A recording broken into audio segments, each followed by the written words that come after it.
অতীতে আমরা আইলা এবং আমফানের মতো ভয়াবহ ঘূর্ণিঝড়ের সম্মুখীন হয়েছি এবং সম্প্রতি আমরা রেমাল ঘূর্ণিঝড়েরও তাণ্ডব দেখলাম।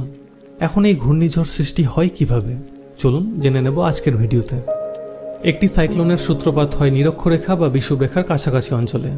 সেখানে অত্যাধিক সূর্যের তাপে সমুদ্রের জল উত্তপ্ত হয়ে প্রচুর পরিমাণে জলীয় বাষ্প সৃষ্টি করে এবং সেই উত্তপ্ত জলীয় বাষ্প তারপর বায়ুমণ্ডলের উপরের দিকে উঠতে থাকে।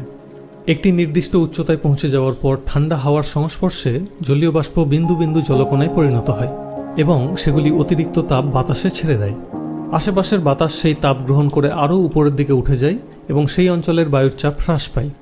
ক্রমাগত এই একই পদ্ধতি চলতে থাকলে পার্শ্ববর্তী উচ্চচাপযুক্ত অঞ্চলের বায়ু সেই নিম্নচাপ অঞ্চলে এসে হাজির হয় এবং পৃথিবীর ঘূর্ণনের দরুন তারা চক্রাকারে ঘুরতে থাকা বায়ুর কুণ্ডলিতে রূপান্তরিত হয়, যেটিকে সাইক্লোন বলা হয়। একটি সাইক্লোনের ঘূর্ণায়মান গতি কোরিওলিস এফেক্ট নামে পরিচিত। উত্তর গোলার্ধে সাইক্লোনের গতির অভিমুখ ঘড়ির কাঁটার বিপরীত দিকে হয়, আবার দক্ষিণ গোলার্ধে সাইক্লোনের গতির অভিমুখ ঘড়ির কাঁটার দিকে হয়। এখন সূর্যের তাপের প্রভাবে একটি সাইক্লোনের মধ্যবর্তী অংশের তাপমাত্রা বৃদ্ধির সাথে সাইক্লোনটির আকারও বৃদ্ধি পেতে থাকে এবং সেটি অতি ভয়ানক হয়ে ওঠে।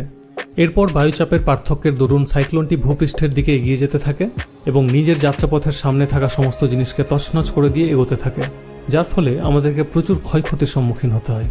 তবে আজকাল বিজ্ঞানের অগ্রগতির সাথে সাথে স্যাটেলাইটের সাহায্যে সাইক্লোন সৃষ্টি হওয়ার খবর আমরা অনেক আগে থেকেই জেনে যাই এবং সেজন্যই সাইক্লোনের অনেক আগে থেকেই সাধারণ মানুষকে নিকটবর্তী নিরাপদ স্থানে নিয়ে যাওয়া সম্ভব হয়।